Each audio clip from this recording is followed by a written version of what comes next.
좋겠습니다. 그리고 상제님 진리를 전하다 보면 상제님이 어떻게 인간으로 오실 수 있느냐, 상제님이 왜 인간으로 오시느냐, 왜 인간으로 오셨느냐, 이런 질문을 많이 받게 되죠. 네, 맞아요. 근데 저는 그 질문을 들으면은 반대로 또 이렇게 질문을 하고 싶더라고요. 그러면 인간으로 오시기 힘들면 무엇으로 오셔야 될까요? 무엇으로 오셔야 될 것 같으세요? 글쎄요. 그죠? 그래서 뭐 빛으로 오셔야 되는 건지, 동물로 오셔야 되는 건지, 식물로 오셔야 되는 건지, 그죠? 그래서 증산도 도전 2편 23장을 보면은 상제님께서 이렇게 말씀해 주시는데요. 평어 천지하여 생인하나니 만물 지중에 유인이 최귀하니라. 이 말씀의 뜻은 하늘과 땅을 형상하여 사람이 생겨났나니 그래서 만물 가운데 오직 사람이 가장 존귀하니라 라는 뜻이에요. 그리고 인류 시원문화의 경전인 환단고기를 보셔도 비슷한 말씀이 나오는데요. 조화지시는 강이 아성하고, 교화지시는 강이 아명하고, 치화지시는 강이 아정하나니 고로 유인이 위 최기 최존어 만물 자야라. 이 말씀의 뜻은 조화신이 내 몸에 내려 나의 성품이 되고, 교화신이 내 몸에 내려 나의 목숨이 되고, 치화신이 내 몸에 내려 나의 어떤 정기가 된다. 그러므로 오직 사람이 만물 가운데 가장 존귀하고 존엄한 존재가 된다는 뜻이거든요. 여기서 사실 우리가 인간 존재에 대한 어떤 비밀을 풀 수 있는 건데 우리 몸속에 삼신상제님의 세 가지 신성이 다 들어와 있다는 거예요. 그래서 상제님께서는 이 우주와 삼신 하느님을 가장 닮은 존재인 인간으로 강세하시게 되는 거죠. 그리고 상제님께서 인간으로 오셨다는 것 자체가 사실은 굉장히 저희에게는 축복과도 같거든요.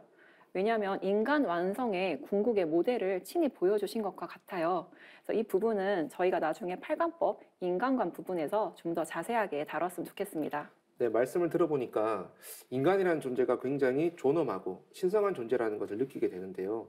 그러면 사람들이 왜 하나님이 인간으로 오시기는 어렵다고 생각을 하게 되었을까요? 네, 그 부분은 아무래도 저희가 지금 서양의 신관에 좀 익숙해져 있기 때문인 것 같아요. 서양에서는 하느님이라는 존재를 뭔가 무형의 빛과 같은 존재로 묘사를 많이 하잖아요. 근데 서양의 예언서로 유명한 요한계시록 다 아시죠? 네. 요한계시록을 보면요. 하느님을 인격적으로 묘사한 구절이 있어요. 바로 20장 11절을 보면 또 내가 크고 흰 보좌와 그 위에 앉으신 분을 보니 땅과 하늘이 그 앞에서 피하여 간데 없더라. 여기 보시면은 Him who was sit on it 이렇게 명확하게 인격적 하느님으로 묘사하는 이 구절이 나오거든요. 네, 그렇네요. 네네. 그래서 이 우주의 주재자 하느님이 인간의 모습을 한 통치자인 것을 선천 종교에서도 이렇게 묘사를 하고 있었다는 것을 알 수 있습니다. 네, 기독교에서 하나님이라고 하면 원래는 인격을 가지고 계시고 인간으로도 오실 수 있다는 거죠. 요한계시록 1장 8절 말씀인데 굉장히 유명하죠. 주 하나님 가라사대 나는 알파와 오메가라 이제도 있고 전에도 있었고 장차 올 자요 전능한 자라 하시더라. 장차 앞으로 오신다는 것을 미리 말씀하신 거죠. 그리고 성경에서 하나님을 흰 보좌에 앉아 계신 분으로 묘사를 했거든요. 이것은 우리처럼 하나님도 인격을 가지고 계시다는 것과 또 우리와 같은 인간의 형상을 하고 계시다는 것, 그 두 가지를 같이 나타낸다고 볼 수가 있겠습니다. 그분이 바로 인간으로 강세하신다는 것을 말씀을 하신 거죠. 그러면 또 다른 질문이 있죠. 하나님이 왜 인간으로 강세하셨냐는 건데요. 이에 대해서도 한번 말씀 나눠볼까요? 네, 그 질문은 바로 이제 하나님께서 왜 인간으로 오셨냐, 바로 그 목적을 묻는 질문과도 똑같다라고 느껴지는데요. 바로 이 목적이 있으셔서 인간으로 강세하실 수밖에 없었습니다. 우주 자연의 이치와 이법에 따라서 상제님께서도 강세를 하셨다라는 건데요. 지구에 우리가 1년이 있듯이 바로 이 우주에도 1년이 있습니다. 네, 지구 1년의 목적이라는 것은 바로 이 봄, 여름철 동안 이 만물이 자라서 열매를 맺는 이 초목농사의 목적이 있는 거고요. 이 우주 1년은 바로 이 우주 만유 생명, 인간을 내어서 기르고 가을철에 또 결실을 하는 인간 농사를 짓는 것이 바로 목적입니다. 그래서 이 초목 농사를 지을 때는 우리 농부가 봄, 여름철 동안 길러서 가을에 이렇게 추수를 하잖아요. 마찬가지로 이 우주 일련에서도 우주의 지존에 계시는 상제님께서 우주의 봄, 여름철 동안 인간과 만물을 내셔서 이 가을철에 이렇게 결실을 맺기 위해서 추수의 하나님, 추수간 하나님으로서 이 인간 세상에 여름에서 가을로 넘어가는 이 시기에 강세하실 수밖에 없다라는 거죠. 맞아요. 그래서 우리가 궁금한 것 중에 하나가 상제님께서는 왜 강세하셨어야 되는가? 왜 성자들은 그렇게 하나님이 오시기만을 기다렸을까라는 거잖아요. 근데 이 부분은 우리가 도전 2편 17장을 보면 잘 알 수 있는데요. 선처는 상극의 운이라. 상극의 이치가 인간과 만물을 맡아 하늘과 땅의 전란이 그칠 새 없었나니. 네, 여기를 보시면 선처는 서로 상자에 극할 극자를 써가지고 어떤 경쟁 체제로 이 세상이 둥그러온 거죠. 네. 그러면은 왜 하필 선처는 상극의 질서를 택해서 만물을 길러왔을까?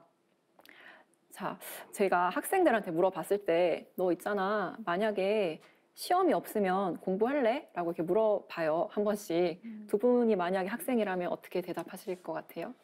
시험이 있어도 저는 공부를 별로 안 했던 걸로 봐서는 없었으면 아예 안 했을 것 같아요. 그렇죠. 그런 것처럼 사람이란 존재는 사실 뭔가 극이 있어야 성장을 하잖아요. 근데 그 극을 통해서 막 경쟁하고 성장은 하지만 반면에 그렇기 때문에 뭐 옛날에 정말 공포 영화 같은 여고괴담 같은 거 보면은 나는 1등을 하고 싶은데 맨날 2등이야. 그러면은 그 아이의 가슴 속에 원한이 쌓이잖아요. 그래서 막 이렇게 막 자살도 하고 이런 사태가 있는데 그런 것처럼 이 선천 5만 년 동안 온 인류가 어떤 상극의 질서 속에서 둥그러오면서 그 원한이 겹겹이 쌓이면서 이 우주가 무너져 내릴 정도로 강하게 쌓일 수도 있겠죠. 그렇죠. 선천이 5만 년이니까 5만 년 동안 축적된 어떤 원한이라고 한다면 그 어마무시할 것 같아요. 상당하겠죠. 예. 그렇죠. 우리가 여자가 온유월에 하늘 품으면 서리가 내린다라는 말도 하는데 정말 그런 겹겹이 쌓인 원한이라는 거는 폭발력이 정말 상상 불가할 것 같아요. 그래서 지금 이 선천 성자들이 지금 여러 가지 사건, 사고가 많이 터지는 것처럼 이 인류가 위기 상황인데 뭔가 이걸 어떻게 해결해야 되지? 막 고민은 되지만 해결할 수가 없는 거죠. 너무 스케일이 크니까.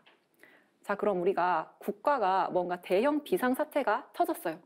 그럼 먼저 지방에서 공무원들이 해결하려고 하겠죠. 근데 수습이 안 돼. 그러면 국회의원들이 나설 거예요. 근데 그래도 뭔가 수습이 안 돼요. 그럼 누가 나서야 될까요? 대통령 청원을 올려야 되지 않을까요? 점점 올라가는군요. 그렇죠. 그래서 어떤 국가를 이제 통치하는 대통령이 나서야겠죠. 그것처럼 이 우주를 통치하시는 대통령이라고 할 수 있는 상제님께 선천의 모든 성자와 불타들이 가서 하소연을 하는 거죠.